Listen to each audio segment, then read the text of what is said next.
Bonsoir à tous. Comme le nom de cette conférence l'indique, aujourd'hui, ce soir, je vais vous parler de l'anti-France. Alors, ce thème s'est imposé à moi assez progressivement. À la base, je réfléchissais sur les causes qui faisaient que le peuple français d'aujourd'hui était devenu absolument insensible à ce qui a fait sa propre civilisation. Et même une frange très large de notre peuple a parfois un dégoût viscéral pour ce qui constitue l'essence de notre civilisation. Donc, à travers cette question, j'ai fini par arriver à cette fameuse anti-France. Alors, je ne vais pas jouer de suspense, et cette anti-France, je vais immédiatement la nommer.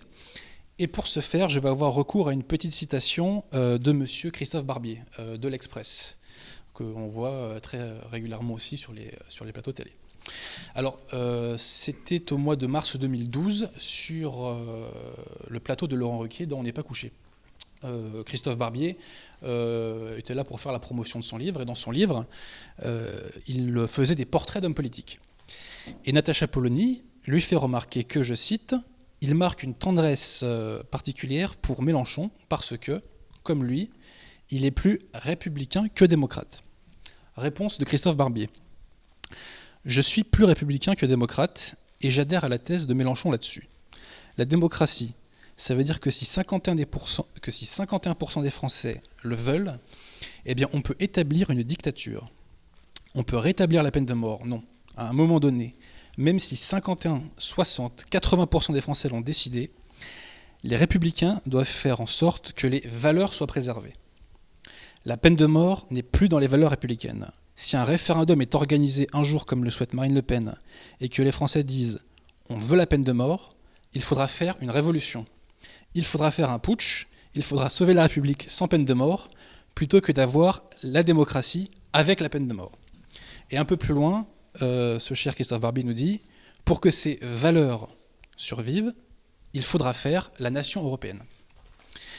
Alors, deux enseignements à tirer de cette citation.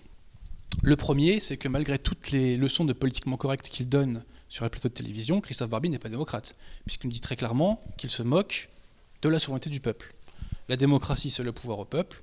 Bon, Christophe Barbier, lui, vraisemblablement une autre définition. Deuxième enseignement, si l'on s'en réfère toujours à ce grand penseur qui est Christophe Barbier, eh bien, la République, apparemment, ce n'est pas que des institutions. Si l'on se réfère à ce cher Barbier, la République, c'est aussi des valeurs. Alors, quelles valeurs ? Christophe Barbier, de façon un peu consensuelle, évoque la dictature et la peine de mort en nous faisant comprendre que tout ça n'appartient pas au corpus républicain. En réalité, on connaît Christophe Barbier, on sait pour qui il travaille, on connaît son journal, on connaît l'idéologie dominante qu'il propage à longueur de médias. On sait qu'en réalité, il vise, quand il parle de ses valeurs, il vise la fameuse idéologie des droits de l'homme. Mais cette idéologie des droits de l'homme, ce n'est que la reprise de la doctrine du droit naturel qui a été dégagée par le philosophe hollandais Grotius. Et cette doctrine du droit naturel, ensuite, a été reprise par les Lumières. Donc voilà en réalité les valeurs dont nous parle Christophe Barbier et que Christophe Barbier vise. Ces valeurs, ce sont les valeurs de la philosophie des Lumières, et voilà ce qu'est l'anti-France. L'anti-France, c'est la République avec un grand R. C'est-à-dire que c'est la République dont l'esprit des institutions est la philosophie des Lumières. C'est la République des Lumières. Alors, dans une première partie, j'évoquerai pourquoi cette République des Lumières est l'anti-France, et dans une deuxième partie, j'essaierai de dégager quelques pistes pour savoir tout simplement comment nous en débarrasser. Alors donc, que la République soit l'anti-France, ce n'est pas neuf. Hélas, il ne suffit pas de le dire, il faut aussi le démontrer. Et ce lien ne va pas forcément de soi. Il n'y a pas forcément un lien entre une philosophie et l'effacement civilisationnel d'un pays. Alors pourquoi la République des Lumières et l'anti-France ? Les philosophies des Lumières, que ce soit pour les louer ou pour les critiquer, on trouve beaucoup de gens pour en parler. Le problème, c'est que on ne nous explique jamais ce qu'est le corpus commun entre tous les philosophes des Lumières et ceux y compris, ce malgré, j'ai envie de dire, les différences qu'après ils peuvent avoir sur tel ou tel point. Alors, qu'est-ce que c'est que la philosophie des Lumières ? Pour le comprendre, je m'attarde un très court instant sur un essai de Emmanuel Kant, qui précisément s'appelle « Qu'est-ce que les Lumières ?» Et dans cet essai, Kant nous dit que les Lumières, c'est la philosophie qui permet aux individus d'utiliser leur propre entendement. Kant nous dit les individus, globalement, en général, sont des mineurs, c'est-à-dire qu'ils pensent à l'aide de directeurs de conscience, mais enfin, grâce aux Lumières, les individus vont pouvoir penser par eux-mêmes. Je m'arrête un court instant là-dessus. La question que pose Kant est très juste. C'est-à-dire que la plupart des gens, de fait, ne pensent pas par eux-mêmes. Ils ne prennent pas le temps de se faire leur propre opinion sur les personnes, les événements, etc. J'ai une petite anecdote personnelle à raconter. Il y a un an de ça, j'ai fait une conférence dans laquelle j'ai introduit la question du surmoi, dans la critique du système. Et j'ai reçu pas mal de messages suite à cette conférence de personnes qui me disaient « Mais tout ce que vous racontez sur le surmoi, c'est de la merde, parce que Julius Evola et René Guénon ont dit ça et ça sur Freud et la psychanalyse. » Alors moi, je répondais « Oui, c'est très bien. » Petite parenthèse, ils ne m'apprenaient pas grand-chose, mes contradicteurs. C'est très bien, mais vous, personnellement, qu'est-ce que vous avez lu de Freud et sur quel point précisément vous vous opposez à lui ? Et bien évidemment, je n'avais jamais de réponse. Parce que mes contradicteurs n'étaient jamais allés lire Freud, et donc, ils n'avaient pas leur propre opinion sur la question.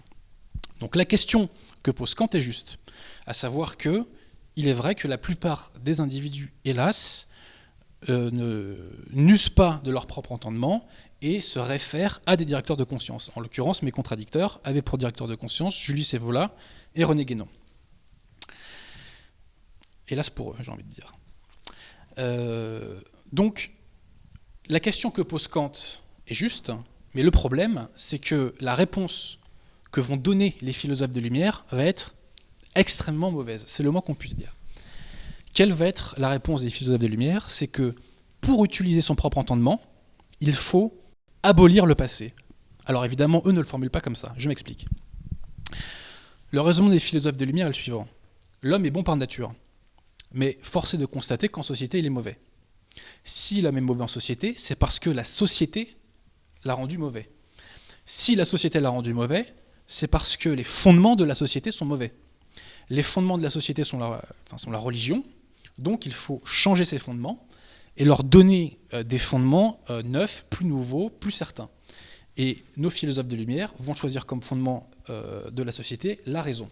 D'où cette phrase de Diderot qui nous dit que la raison est pour le philosophe ce que la grâce est pour le chrétien.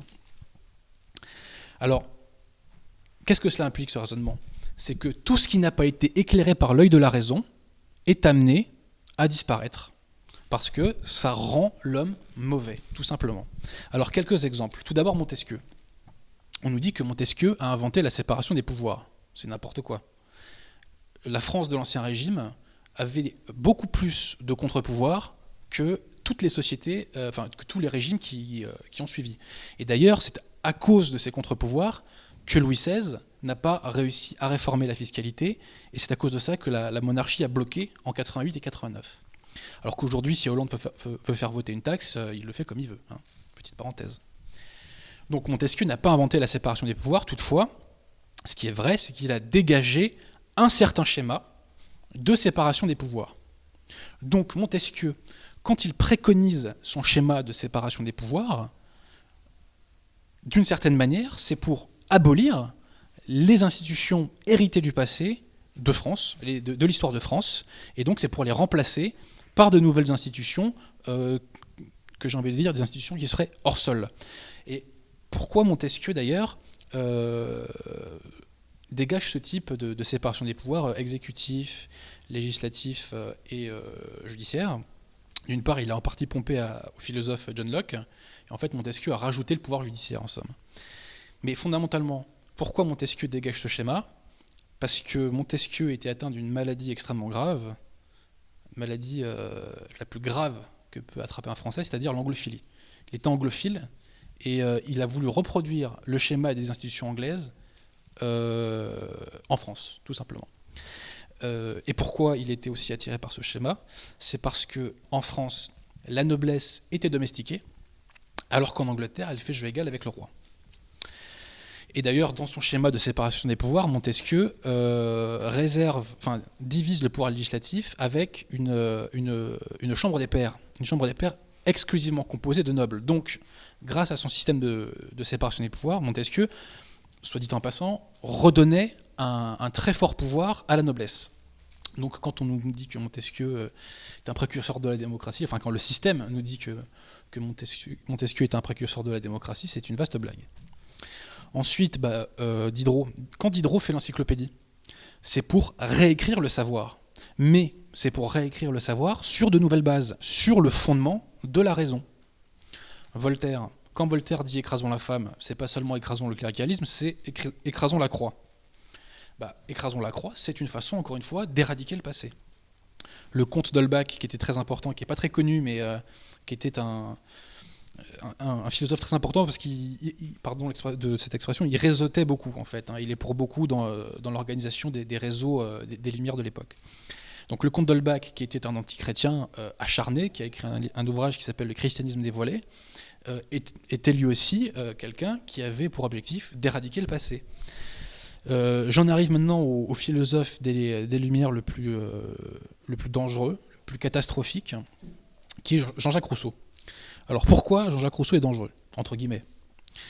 C'est un peu comme René Guénon, Jean-Jacques Rousseau. C'est-à-dire que ce sont des gens qui sont des prosateurs exceptionnels, il faut le reconnaître. Et grâce à leur prose, ils vous emmènent là où ils veulent. Le problème, c'est qu'ils vous emmènent dans le mur. Jean-Jacques Rousseau, c'est je crois vraiment le philosophe le plus catastrophique. J'ai relu l'Émile il n'y a pas longtemps. C'est effarant de stupidité en fait, et de naïveté en fait. C'est extrêmement naïf comme livre. Et quand on lit l'Émile, on a l'impression d'écouter, vous savez, les contrôleurs de l'éducation nationale qui nous disent qu'il faut mettre l'enfant au centre de l'enseignement, etc., et qu'il ne faut pas trop d'autorité, blablabla. Tout ça, ça vient de l'Émile de Jean-Jacques Rousseau. Donc Rousseau, dans l'Émile, propose un nouveau système d'éducation. C'est une façon de s'attaquer au modèle familial traditionnel. Petite anecdote qui en dit long sur la crédibilité de l'ouvrage de l'Émile. Rousseau nous explique à un moment que les Anglais et les Allemands sont méchants parce qu'ils mangent beaucoup de viande. Bon, moi je pense que ça en dit long sur ces délires. Jean-Jacques Rousseau est quelqu'un qui mélangeait vraiment des coups de génie, parce qu'il y a des réflexions très intéressantes chez Rousseau, il faut pas tout jeter, et vraiment parfois des véritables délires. Le contrat social, c'est pareil. Le contrat social, c'est fait pour faire naître des institutions hors sol, complètement dégagées de la tradition. Et enfin, Rousseau a fait un ouvrage qui est un peu moins connu, qui est le discours sur les arts et les sciences, qui est une véritable diabolisation des arts. Et Rousseau nous explique en fait que les arts altèrent la vertu des peuples. Bon, c'est pas démontré selon moi. Mais encore une fois, s'attaquer aux arts, c'est s'attaquer à la culture, et donc c'est s'attaquer à la transmission, c'est s'attaquer au passé. Donc tous nos philosophes des Lumières, d'une façon ou d'une autre, cherchent à éradiquer le passé. Et donc de cela, il résulte que nos philosophes des Lumières vont promouvoir un modèle de société et un modèle d'individu qui a abdiqué toute trace du passé, qui a abdiqué toute particularité, toute caractéristique culturelle, politique, sociale, religieuse, etc. Et ceci va avoir des conséquences énormes. Alors tout d'abord, un point à éclaircir, c'est que cette philosophie des Lumières s'est imposée en France grâce à la Révolution. Mais pourquoi elle s'est imposée? Parce que les hautes strates de la société française ont été acquises à cette philosophie. Et pourquoi elles l'ont été? Parce que, comme je vous l'ai dit, la noblesse qui avait été domestiquée par le roi avait une revanche à prendre, et parce que la bourgeoisie avait besoin de faire péter le carcan de l'Ancien Régime pour donner plus de place à la puissance du marché. Alors, quelles sont les conséquences politiques, culturelles et anthropologiques de la diffusion de l'idéologie des Lumières?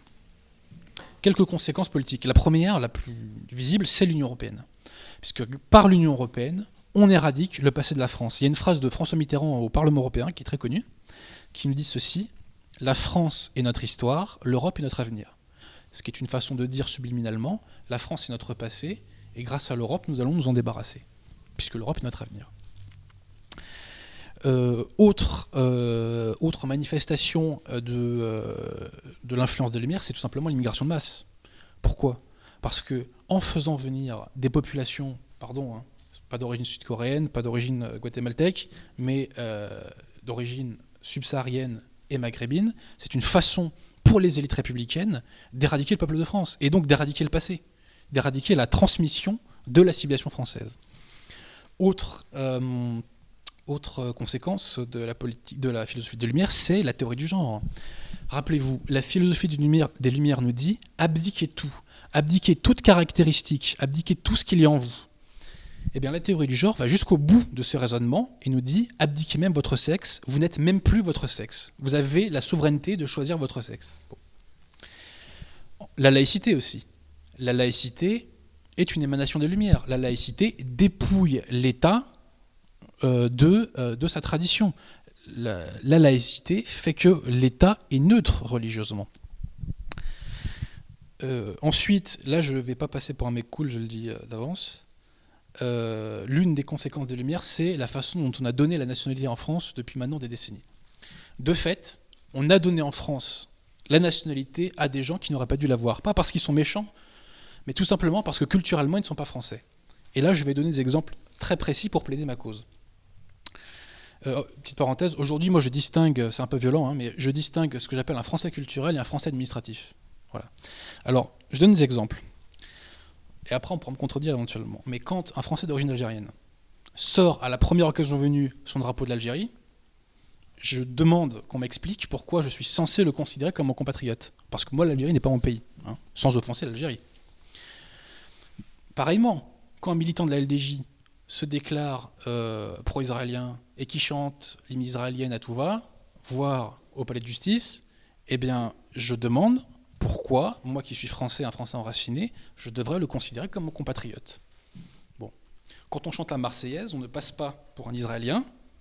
Quand on chante l'hymne israélienne, on ne passe pas pour un Français. Ça me semble être mathématique. C'est pareil, quand on voit tous les jeunes qui ont sorti les drapeaux de leur pays d'origine à la victoire de Hollande, j'aimerais qu'on m'explique pourquoi je dois considérer comme mes compatriotes des gens qui font des actes d'allégeance à une puissance étrangère. J'aimerais qu'on m'explique. Pourquoi le bon sens, quel bon sens fait que des gens qui font allégeance à une puissance étrangère doivent être assimilés à des Français. Bon.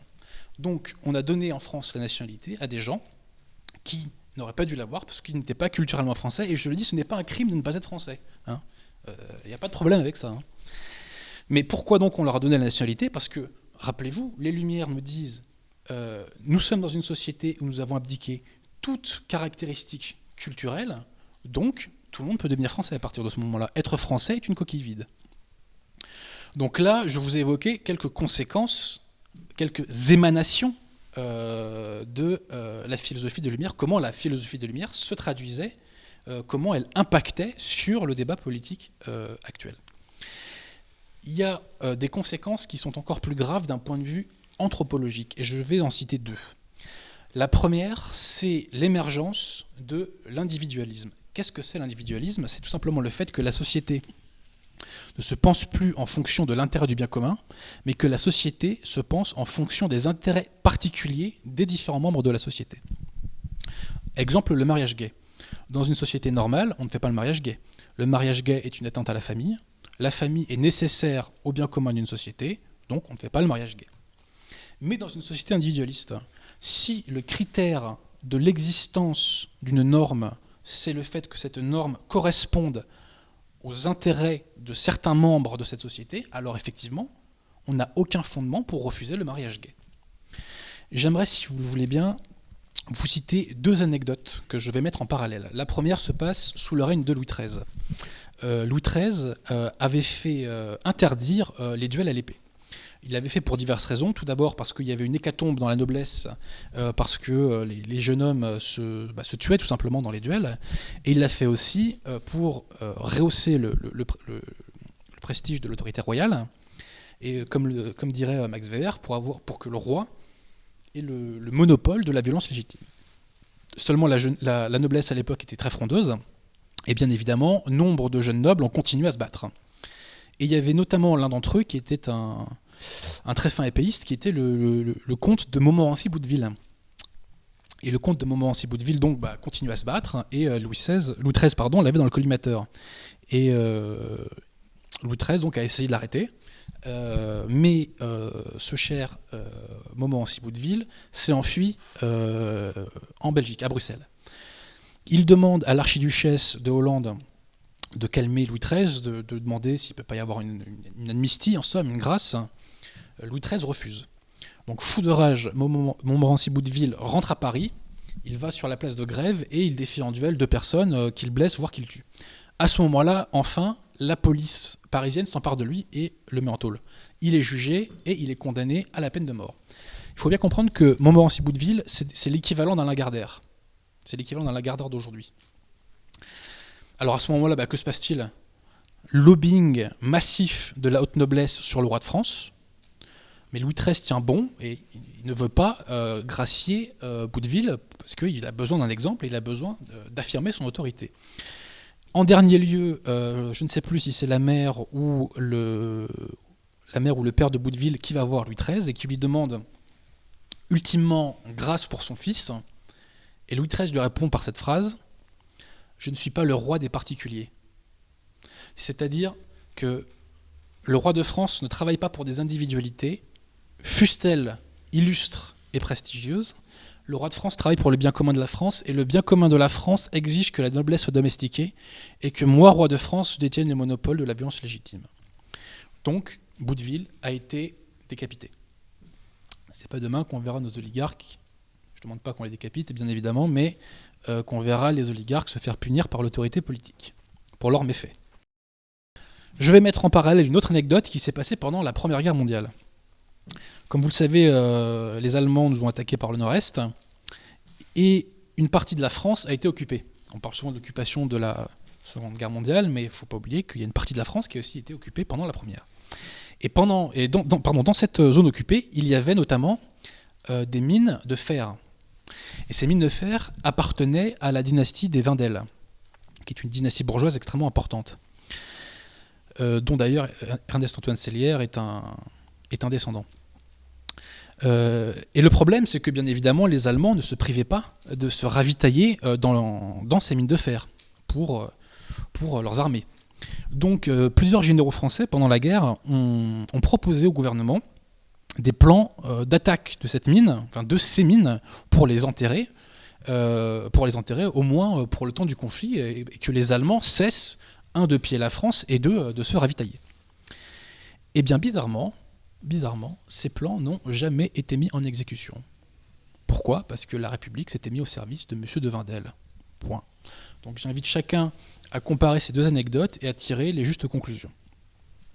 Donc, première conséquence anthropologique des Lumières, émergence de l'individualisme.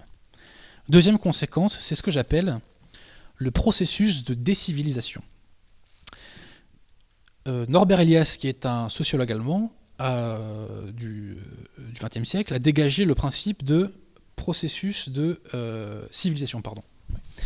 Qu'est-ce que c'est que le processus de civilisation selon Norbert Elias ? C'est le fait qu'à partir du Moyen-Âge, les individus se sont civilisés en incorporant des normes siècle après siècle. Et c'est comme ça que les individus sont devenus polis, courtois, etc.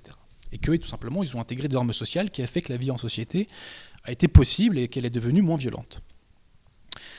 Aujourd'hui, à quoi assiste-t-on avec la philosophie des Lumières ? Rappelez-vous, Norbert Elias nous dit « incorporez des normes pour vous civiliser ». Mais la philosophie des Lumières nous dit l'inverse. La philosophie des Lumières nous dit « dépouillez-vous de toutes normes, dépouillez-vous de toutes vos particularités, de toutes vos caractéristiques, et donc, au final, de toutes vos normes. » Ce qui fait que donc nous sommes dans un véritable processus de décivilisation. Et là, on comprend beaucoup de choses de notre époque. Par exemple, l'incivisme et l'ultraviolence des wesh-wesh. L'incivisme et l'ultraviolence des wesh-wesh est le produit de ce processus de décivilisation, puisque les wesh-wesh sont des individus qui, hélas, sont déstructurés et qui n'ont aucune norme, justement, pour les structurer. On comprend aussi la vulgarité infinie d'Arthur, Michael Youn, Coé, Cyril Hanouna, etc. On comprend aussi la grossièreté d'un Sarkozy au pouvoir, qui normalement ça n'existe pas ça en France normalement. J'ai vu quelques petits extraits de la vidéo qui a fait Carla Bruni, la campagne intime, mais c'est dire que c'est affligeant, Hélène et les garçons est plus crédible, quoi. Bref. On comprend aussi un phénomène extrêmement important qui est le déclin des arts. Notre époque, c'est une ultra-évidence, connaît un déclin des arts comme on n'en a jamais vu. C'est dans tous les domaines. Moi qui suis un amoureux de littérature, aujourd'hui en France, il n'y a plus d'écrivains. Plus aucun écrivain n'a de style. Quand ils en ont un, ils ne savent pas vraiment quoi raconter. Et ça a un sens. Je veux dire, c'est pourquoi ? Parce que les Lumières nous disent abdiquez tout. Et pour être un génie, il faut préalablement avoir incorporé tous ces classiques, entre guillemets. Rimbaud arrive à écrire dès 17 ans parce qu'il avait ingurgité déjà toute la poésie française, si vous voulez. Or, aujourd'hui, on nous vend le mythe de l'individu qui spontanément aurait du talent. Le talent, ça n'existe pas. Le travail, ça existe. Le talent, ça n'existe pas. Donc, les individus aujourd'hui, comme ils se dépouillent de tout, n'ont plus les bagages culturels pour être de véritables créateurs. Et donc, je vous ai parlé de la littérature, mais c'est pareil en musique, en cinéma surtout. En cinéma, on voit bien, il y a de plus en plus de remakes à Hollywood, on n'arrive plus à produire, alors il y a des exceptions bien évidemment, mais globalement, on n'arrive plus à produire des chefs-d'œuvre en somme. Ce qui est rigolo, c'est que d'ailleurs, quand on voit les affiches des métros, officiellement, il y a un chef-d'œuvre toutes les semaines, voire plusieurs chefs-d'œuvre toutes les semaines. En réalité, tout cela ne laissera aucune trace, c'était absolument évident. Bon. Donc, les Lumières aboutissent à ces deux conséquences anthropologiques. Donc, la première, c'est l'émergence de l'individualisme, et le deuxième, c'est ce fameux processus de décivilisation. Je reste un instant sur ce processus de civilisation parce que on peut faire une petite réflexion au sujet du totalitarisme. Je donne au totalitarisme la définition suivante. C'est un système qui réduit le peuple à l'état de masse. Comme ça, une fois réduit à l'état de masse, le peuple redevient esclave, alors même qu'en droit, il bénéficie de sa liberté fondamentale. Comment transforme-t-on le peuple à l'état de masse ? En le déracinant. Qu'est-ce que l'enracinement selon Simone Veil ? Un individu est enraciné quand il participe à l'existence de sa collectivité, et un individu peut participer à l'existence de sa collectivité uniquement lorsqu'il est structuré par ce que Simone Veil appelle les trésors du passé. Or, les Lumières nous disent précisément l'inverse. Les Lumières ne nous disent pas de nous structurer par rapport aux trésors du passé. Les Lumières nous disent éradiquer ce passé qui est pour vous une entrave, qui est une entrave à votre entendement, à l'usage de votre entendement. Donc, la conséquence de cela, c'est quoi ? C'est que les Lumières, en réalité, sont la matrice de notre déracinement. Les Lumières sont la matrice du déracinement du peuple de France parce qu'elles exigent de nous expurger du passé, de nous expurger de toute norme. Donc les Lumières sont la matrice du déracinement et par extension, les Lumières en réalité sont... la philosophie de Lumière est la matrice du totalitarisme, puisque c'est les Lumières qui nous réduisent à l'état de masse, c'est les Lumières qui nous rendent inertes, ce sont les Lumières qui nous rendent à l'état de choses inertes et passives dont le pouvoir, au final, peut jouer comme il veut, encore une fois, comme je l'ai dit tout à l'heure, alors même qu'en droit, nous jouissons de toutes nos libertés fondamentales.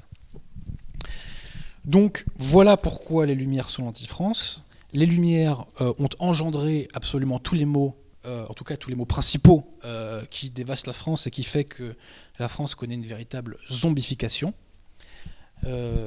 Sortir de l'Union européenne sera bien évidemment nécessaire, arrêter l'immigration sera évidemment nécessaire, mais tout ça ne suffira pas à conjurer la zombification. Pour conjurer la zombification, il faut éradiquer définitivement ces Lumières, sachant que les Lumières ont été donc la philosophie de tous les régimes qu'a connu la France depuis la Révolution. J'aurais quand même la sensation de baisser un peu mon pantalon si je ne disais pas qu'il y a au moins une personnalité politique, malgré les crimes qu'on lui a imputés à tort très souvent d'ailleurs, qui avait compris ce qu'était l'anti-France, et cette personnalité, c'est l'inventeur de la fête des mères. Pour ceux qui connaissent. Donc, voilà ce qu'est l'anti-France. Maintenant, comment s'en débarrasser ? Comment se débarrasser de cette fameuse anti-France ? Alors déjà, il y a un truc qu'il faut bien se mettre dans le crâne, c'est que le peuple n'est pas souverain. Ça, il faut oublier. On l'a vu avec la Constitution européenne. Le peuple a voté massivement à 55%, ou quasiment. Résultat, il y a eu le fameux putsch, d'ailleurs auquel appelait M. Barbier, il y a eu un putsch technocratique en quelque sorte, et on nous a refourgué la Constitution européenne via le traité de Lisbonne. Donc le peuple n'est pas souverain, ce qui ne veut pas dire que le peuple n'a aucun rôle à jouer, attention, j'y reviendrai. Les choses changeront en France quand nos chères élites françaises l'auront voulu. Donc, ce constat, en tout cas qui est le mien, appelle plusieurs questions. Dans quel contexte sont nos élites ? Dans quel contexte baignent nos élites ? Et ensuite, qui sont les élites françaises ? Alors, dans quel contexte baignent nos élites ? Eh bien, elles baignent dans le contexte de l'hyperclasse. Qu'est-ce que l'hyperclasse ? L'hyperclasse, c'est la vassalisation de toutes les grandes oligarchies nationales par la plus puissante des oligarchies, qui est l'oligarchie anglo-américaine, et en particulier de son principal réseau, qui est le réseau Rothschild. Les big boss, ce sont messieurs Jacob et Nathanael de Rothschild, de la City de Londres.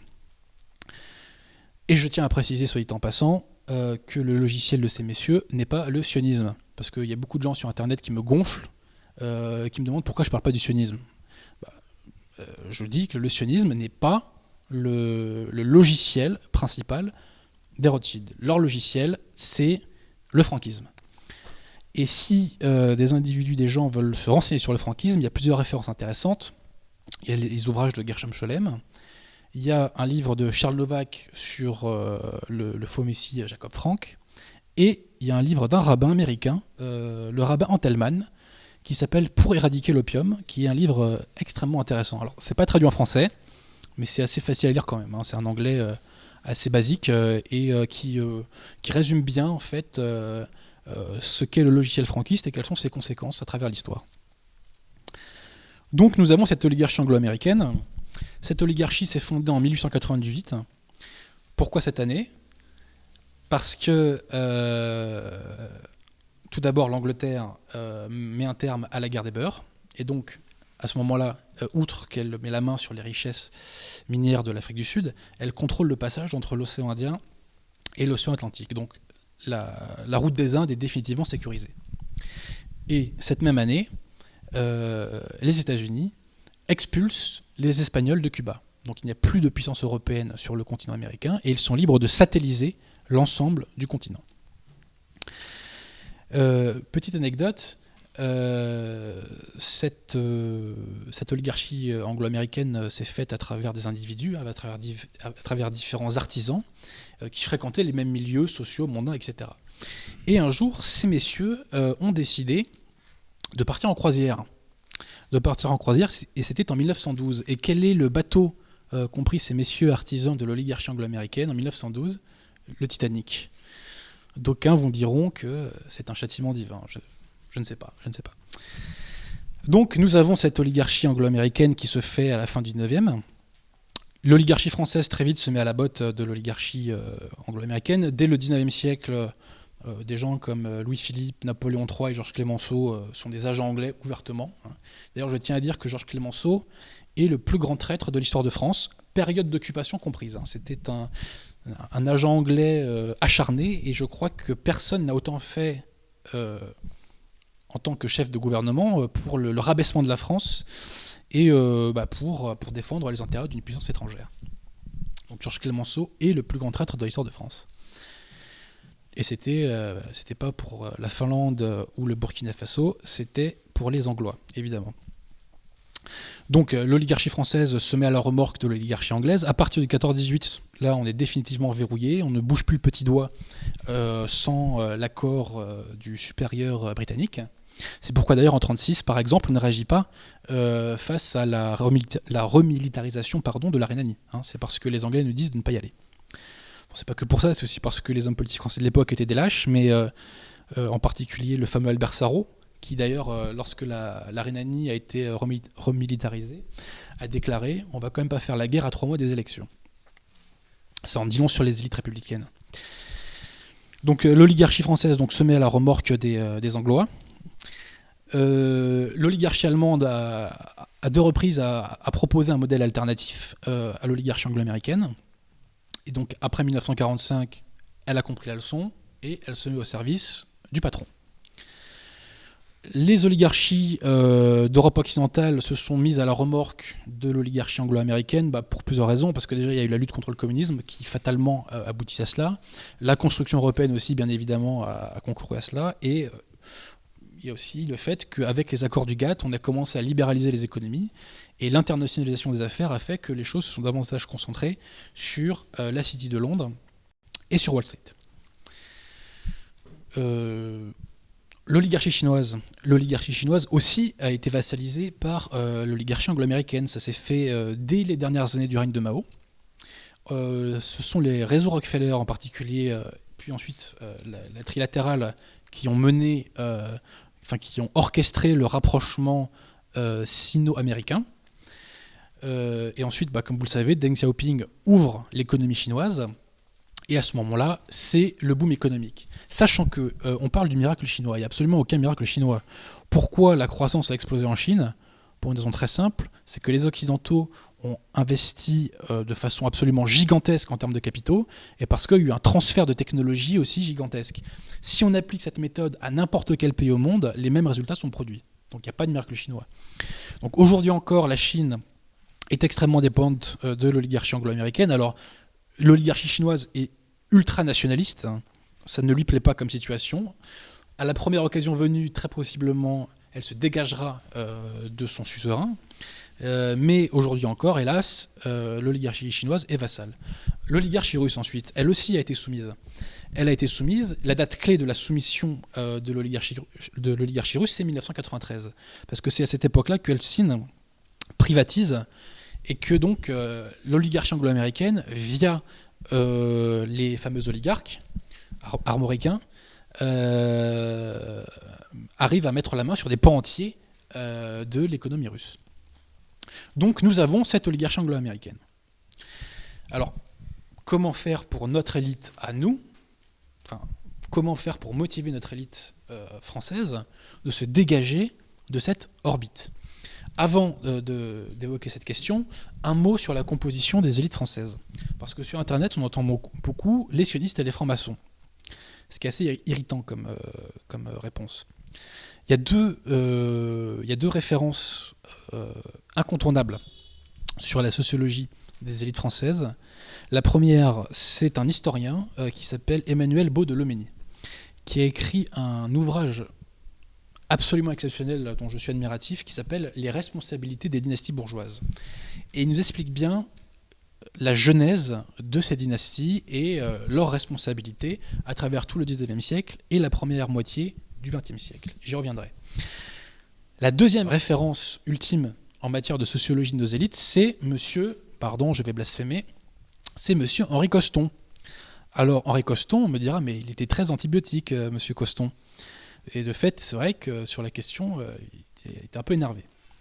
Mais ça n'empêche pas que M. Henri Coston faisait un travail extrêmement rigoureux, sourcé, avec des sources qui venaient du système d'ailleurs.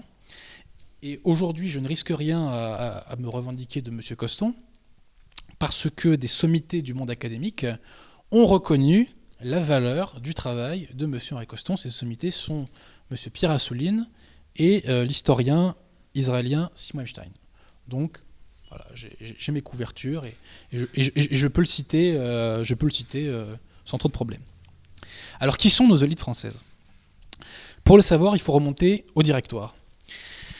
Pendant la Révolution française, une partie de la bourgeoisie, c'est-à-dire ce qu'on appelait les robins, c'est-à-dire les avocats, les magistrats, les conseillers au Parlement, ont bâti des fortunes en spéculant sur les assignats, à travers la vente des biens nationaux et en trafiquant sur les fournitures de guerre. Ces trafics d'ailleurs, ces fortunes ont été bâties avec des banquiers, les banquiers de l'époque. Le problème qui s'est posé à ces robins enrichis, c'est que leur fortune, ou je dirais le sort de leur fortune, était lié au sort de la Révolution. Et si le roi Louis XVIII revenait, c'était synonyme de fin pour leur fortune. Donc, ces robins qu'avec l'historien Beau de Loménie, nous allons appeler les dynasties bourgeoises, ces dynasties bourgeoises vont tout faire pour empêcher le retour du roi. Et que vont-ils faire? Ils vont financer le coup d'État de Napoléon de Brumaire. Et coïncidence, les banquiers qui ont financé le coup d'État de Brumaire vont devenir les régents de la Banque de France. Banque de France qui, comme vous le savez, était une banque privée. Et donc la Banque de France avait ses 200 plus grands actionnaires qui élisaient 12 régents, et ces 12 régents de fait étaient les gouverneurs économiques de la France. Et donc, vous disais-je, coïncidence extraordinaire, les banquiers qui ont financé le coup d'État de Napoléon sont devenus les régents de la Banque de France. Par exemple, il y en a un qui est très connu, c'est le banquier Mallet. Le banquier Mallet. Et ce qui est intéressant aussi, c'est que ce banquier Mallet a fondé donc une dynastie bourgeoise et qu'aujourd'hui encore, les Mallets jouent un rôle extrêmement important dans le capitalisme français. La dynastie bourgeoise des Mallets s'est alliée avec deux autres dynasties bourgeoises, les Schlumberger et les Neuflize, et ils ont fondé la banque, une banque qui existe encore aujourd'hui, Schlumberger, Neuflize, Mallet. C'est une banque très importante, dont on parle peu, mais qui est très importante parce que notamment elle s'occupe de gérer les grandes fortunes des grandes familles françaises en somme. Donc, nous avons nos dynasties bourgeoises qui définitivement prennent le pouvoir sur la France, mais au-delà de ça, accroissent leur emprise sur la France grâce à Napoléon. Napoléon d'ailleurs va les récompenser grassement pendant tout son règne. Notamment, il va leur offrir des concessions de mines pour une bouchée de pain. Nos dynasties bourgeoises, donc, à ce moment-là, sont les maîtresses de la France. C'est elles qui ont le pouvoir en main. En 1814, Louis XVIII revient suite à la débâcle de Napoléon, mais nos dynasties n'acceptent le retour de Louis XVIII que si ce dernier s'engage à ne pas remettre en cause les acquisitions de la Révolution. Donc nos bourgeois aspirent. Mais, petit problème, c'est qu'avec Louis XVIII revient aussi la noblesse. Et la noblesse, durant la Restauration, va se refaire la cerise, si vous me passez l'expression. Pourquoi ? Parce qu'en 1827 est votée une loi qui s'appelle justement la loi sur le milliard des émigrés.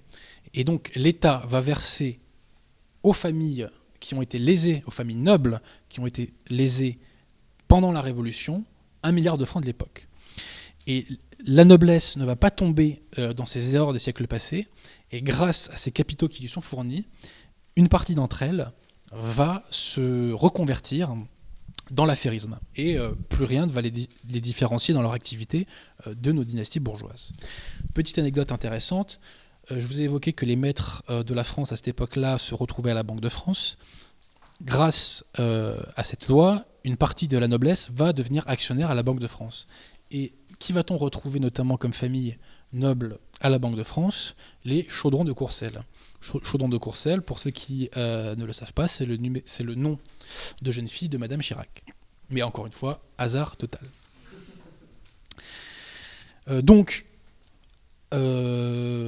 Sous la Restauration, les maîtres de la France sont les dynasties bourgeoises et la noblesse. Indisposée qu'elle est par le retour en force de la noblesse, la bourgeoisie va renverser Charles X et va mettre à sa place Louis-Philippe, agent de l'Angleterre, vous avez dit tout à l'heure.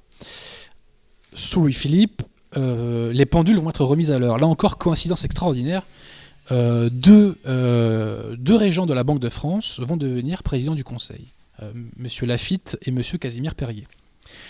Monsieur Casimir Périer, dont le père d'ailleurs, le banquier Périer, avait lui aussi financé le coup d'État de Brumaire. Donc à ce moment-là, la noblesse redescend un peu d'un cran, mais elle est toujours présente dans les hautes strates de la société française. Arrive ensuite le Second Empire. Là, les dynasties bourgeoises vont se scinder parce que toutes ne se rallient pas à Napoléon III. Et c'est à cette période de l'histoire de France que la bourgeoisie juive va émerger. Pourquoi ? Parce qu'il y a des places à prendre. Comme toutes les dynasties bourgeoises ne sont pas ralliées à Napoléon III, il y a des places à prendre, et c'est là que la bourgeoisie juive va émerger.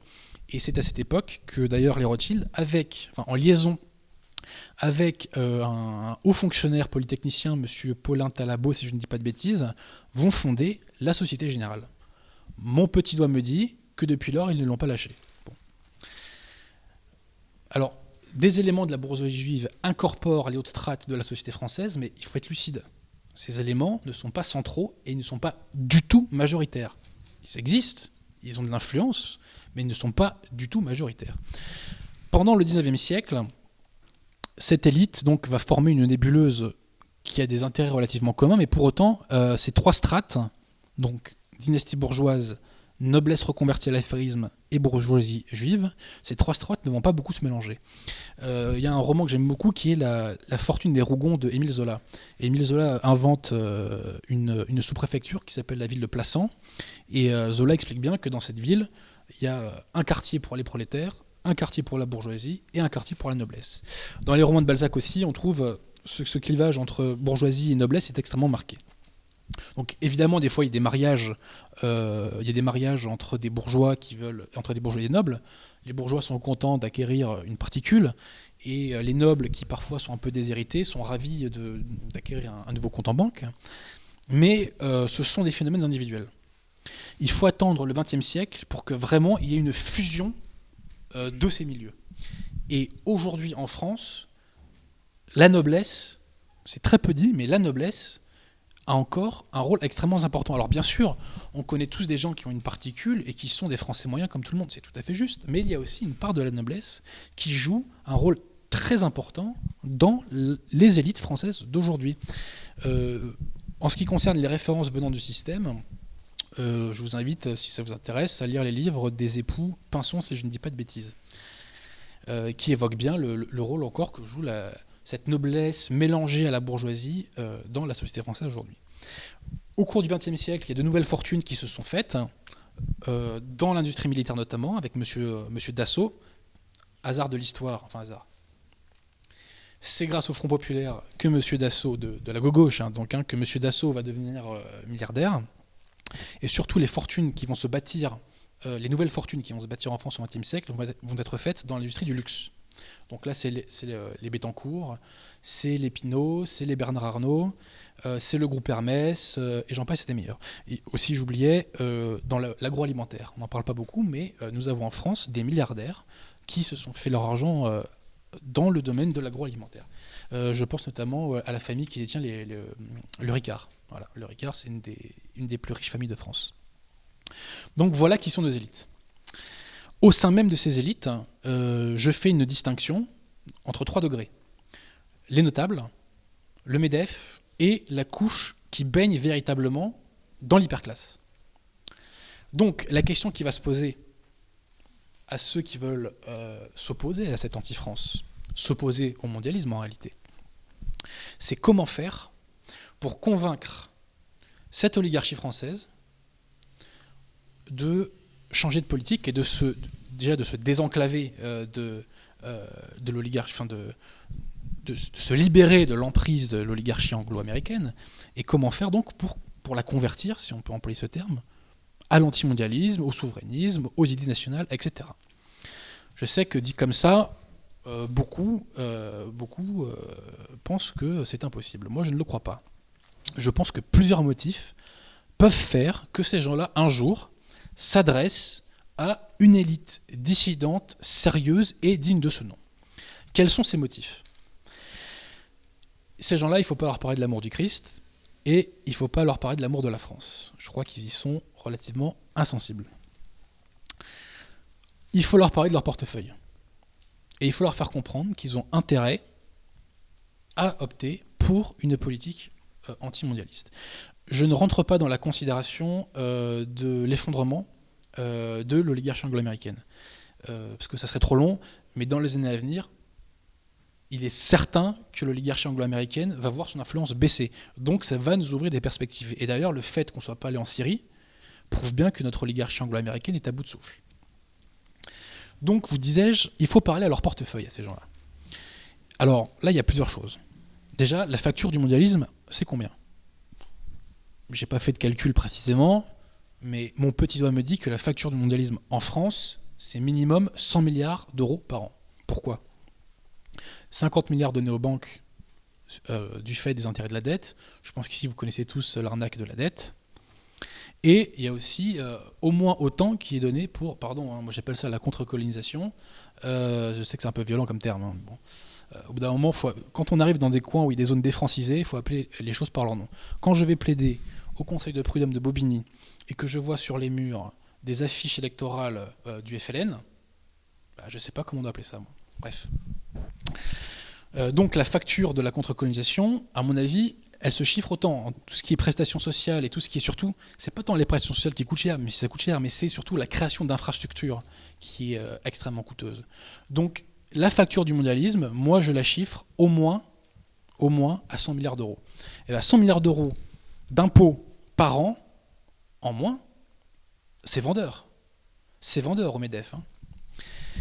Parce que 100 milliards d'impôts en moins par an, en plus, c'est beaucoup de charges patronales et sociales sur le travail en moins, c'est de l'air pour nos entreprises, et c'est une façon de faire diminuer drastiquement le chômage. Ça ne suffira pas, parce que pour venir à bout du chômage, il faut aussi faire un protectionnisme intelligent. Mais autant il faut cesser la destruction des emplois par le protectionnisme, autant il faut pousser à la création d'emplois, et pour ça, il faut donner plus d'air à nos entreprises. Et pour donner plus d'air, tout simplement, il faut payer moins de charges. Et donc, vous disais-je, la facture du mondialisme de ce point de vue-là, moi je la chiffre au minimum à 100 milliards d'euros par an. Toujours dans le registre du portefeuille, il faut comprendre que le chaos, c'est pas bon pour les affaires.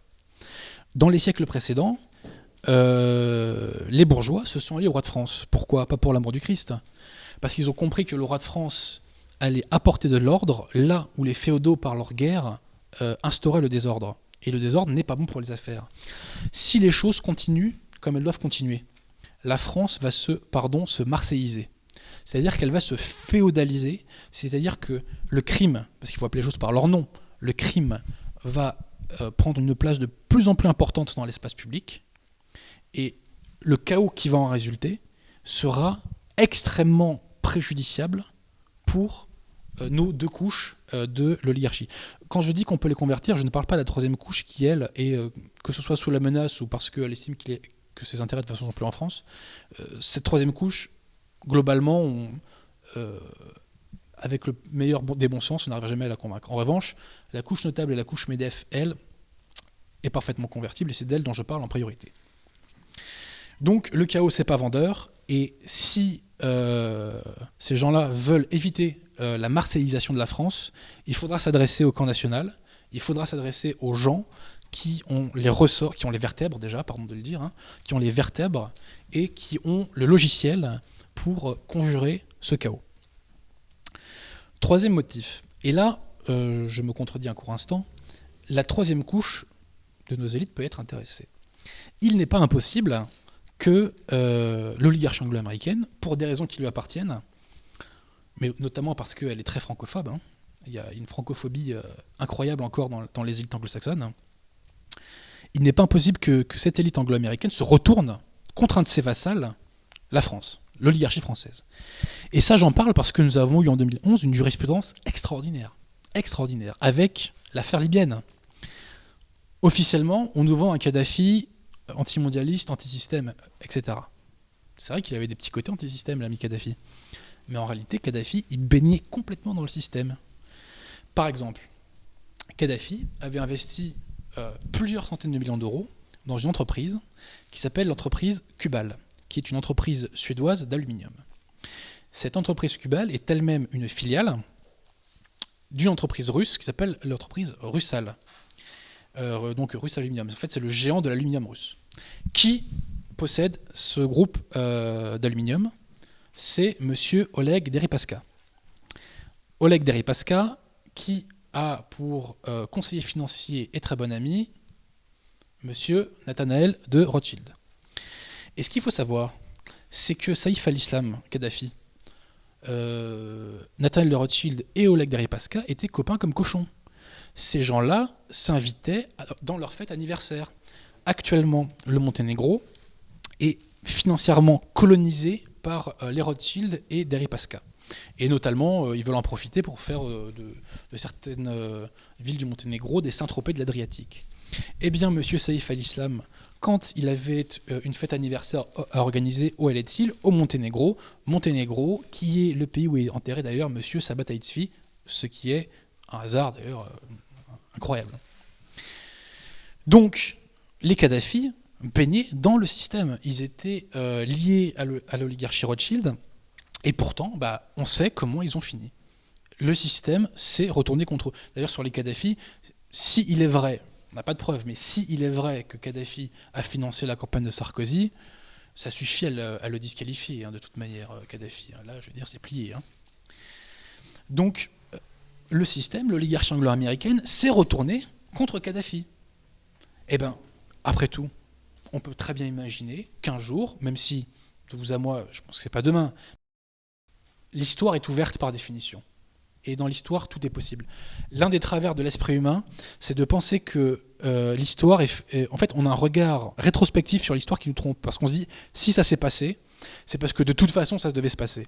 Or, quand on regarde l'histoire de près, on voit bien qu'en réalité, des milliers d'hypothèses à chaque fois étaient possibles.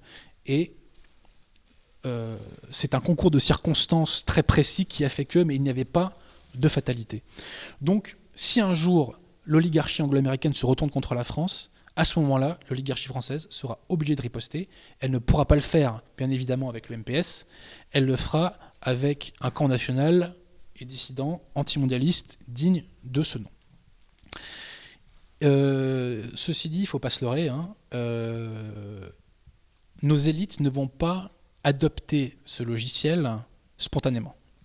Il va falloir leur tordre un petit peu le poignet. Alors pour ce faire, il y a diverses choses. Il y a diverses choses à entreprendre. Il y a déjà un travail de lobbying et de réseautage assez classique, traditionnel. Il y a le fait que l'abstention et le vote Front National peuvent mettre un petit coup d'électrochoc à nos élites et pour leur dire arrêtez de déconner.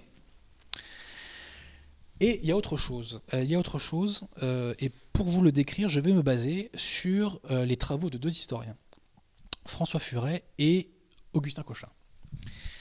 Augustin Cochin nous dit ceci. À partir des années 50 du XVIIIe siècle, ont émergé des nouveaux circuits de sociabilité. Ces circuits de sociabilité, qui étaient des véritables fabriques d'opinion, étaient les sociétés de pensée. Donc sociétés de pensée, c'était les loges maçonniques, les académies, les sociétés littéraires, etc. Donc tout ce monde des sociétés de pensée, des décennies durant, ont fomenté une nouvelle, je cite, légitimité politique et culturelle. Et pendant ce temps-là, les institutions de l'Ancien Régime dépérissaient complètement et plus personne n'y croyait. Et François Furet nous dit que dans les dernières décennies de l'Ancien Régime, les institutions de l'Ancien Régime étaient un théâtre d'ombre. Aujourd'hui, nous vivons un phénomène extrêmement similaire. Les Français ne croient plus, ou en tout cas de moins en moins, aux institutions traditionnelles, aux hommes politiques, aux journalistes, etc. Et parallèlement, sur Internet joue le rôle des sociétés de pensée en fait, sur Internet se fabrique une nouvelle opinion publique, se fabrique une nouvelle légitimité politique et culturelle. Et d'ailleurs, on voit le système en train de paniquer complètement. Pensez donc à la fameuse répression médiatique, ou à la contre-offensive médiatique sur la fameuse quenelle. On ne parle que de ça aujourd'hui, ce qui est complètement irrationnel, d'un certain point de vue. Parce qu'au jour d'aujourd'hui, c'est absolument inoffensif, la quenelle, pour le système. Mais pourquoi le système panique sur cette question ? Parce qu'il a compris qu'une nouvelle opinion publique était née et qu'il n'avait pas de prise sur ces opinions publiques, que ces moyens traditionnels de contrôle social ne fonctionnaient pas. Le système a compris qu'il avait perdu prise. Il a compris que quelque chose est né qui lui échappe. C'est exactement ce qui s'est passé avec la nouvelle légitimité politique et culturelle au XVIIIe siècle. Les institutions traditionnelles de l'époque ont été absolument incapables, enfin les institutions de l'époque déjà ont paniqué et ont été incapables de museler cette nouvelle opinion publique. Alors, la nouvelle opinion publique d'aujourd'hui qui est en train de naître sur Internet n'est pas consolidée, j'ai envie de dire. Elle va de riposte laïque à Dieudonné, si vous voulez. Donc c'est très large. Ce que chacun d'entre vous, globalement, tous les gens de bonne volonté doivent faire, c'est de peser autant que se peut sur cette nouvelle légitimité politique et culturelle qui est en train de naître et qui n'en est qu'à ses débuts, qui grandit de façon exponentielle d'année en année, de peser un maximum dessus pour imprégner sur cette nouvelle opinion publique des idées antimondialistes, hostiles à l'anti-France, dissidentes, nationales, on appelle ça comme on veut.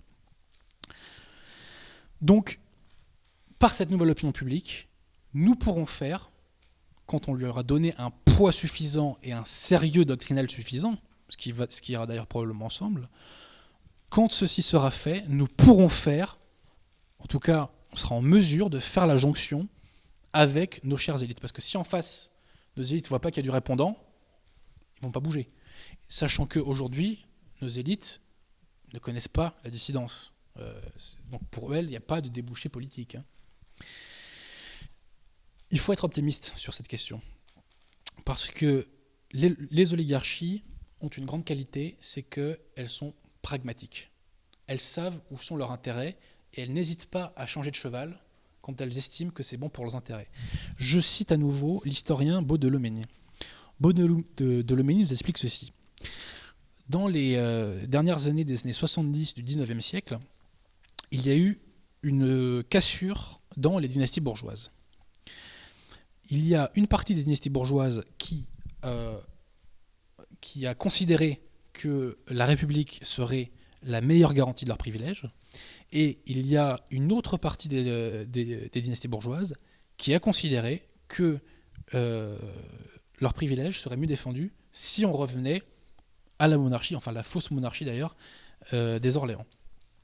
Et donc il y avait une rivalité sévère entre ces deux franges de l'oligarchie qui pourtant avaient des intérêts économiques absolument identiques. Et alors que s'est-il passé? C'est que pour triompher de l'autre, chaque frange de l'oligarchie a passé des alliances avec des groupes politiques qui n'avaient pas les mêmes intérêts qu'eux et qui n'avaient pas les mêmes doctrines qu'eux. Concrètement, la gauche républicaine s'est alliée avec les radicaux socialistes et la droite monarchiste s'est alliée avec les bonapartistes et les boulangistes. Donc, vous voyez, l'oligarchie, parfois, peut changer son curseur et faire alliance avec, faire des alliances imprévues en somme qui, de prime abord, n'étaient pas annoncées. Donc, c'est par cette jonction, vous disais-je, entre une élite dissidente digne de ce nom qui aura imprégné de façon durable et intense la nouvelle opinion publique que nous pourrons revenir sur cette anti-France qui est la cause de tous nos maux.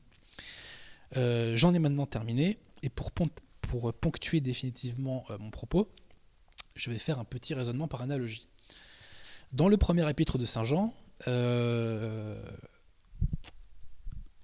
chapitre 2, verset 15, Saint Jean nous dit ceci. « Si quelqu'un aime le monde, l'amour du Père n'est pas en lui. » En somme, celui qui aime ce qui vient des hommes ne peut pas aimer ce qui vient de Dieu. Par analogie, nous pouvons dire, celui qui aime la République, l'amour de la France n'est pas en lui. Je vous remercie.